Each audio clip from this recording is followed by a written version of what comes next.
Hello, my name is Jared Keogh, and this is my multimedia post number 2 on Snowpiercer. So, how is the class system represented in the film? First, let's talk about the front of the train, where all of the passengers have luxury, comfort, and resources. We can see in the film that all of the passengers have parties and are doing all these drugs and having a good time, while in the tail section, everyone has no money. They have to eat literal protein bars that are like made out of bugs, and they pretty much are just being oppressed and can't really live their life as well as a normal person would. And so the train is a metaphor for this hierarchy in the train. And as the film goes on, we see all the people in the back of the train go towards the front and see how the conditions of each of the workers gets better, and how everyone is like having, for example, like the window scene where all of the passengers see, wow, like you can see the outside world in these train cars. So what are the different carriages representing in terms of social classes? In the back, all these people are treated worse because they're deemed to be as subhuman, and as we see when the lady from the front comes to the back of the train, she doesn't even see these people as capable of being able to like talk to her, and they're kind of like told to like kneel down, and they're not even threatened using real weapons because of how they seem dumber than all the people in the front, and that's the justification for why they get less rights than everyone else in this world. And so in the middle, it represents people that are in working class in society. And so these are all these people that are working like these blue collar jobs where they have to do all this work every day, and they can't really do anything more than that. And this is why a lot of people feel trapped.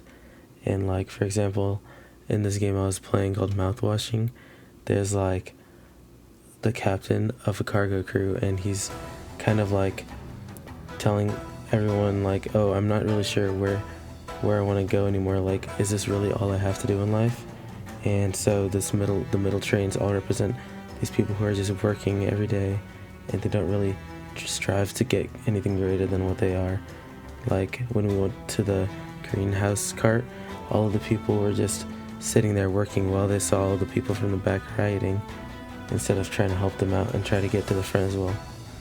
And so the front portrays all the people of the highest class in society, and how they have really not much work to do since they already have all these resources and are already treated well. And so they don't really have to do much, as all the people on the train do all the work for them, and they can really just like party all day and have nice little propaganda meetings, like in the education cart where all the kids were singing a song about the Eternal Engine. So how does the film critique modern day social structures, particularly regarding wealth and power inequality? So the film critiques modern day social structure in a new form, but in the same message as many other stories. The film is a tragedy, like many Shakespeare plays, and in all these plays, hierarchy is flipped on its head, where the bottom ends up at the top and everything goes haywire after, and everyone just ends up dying. And so this happens in Hamlet too, where Hamlet ends up going to the top of the pyramid, and everyone ends up dying and everything's bad.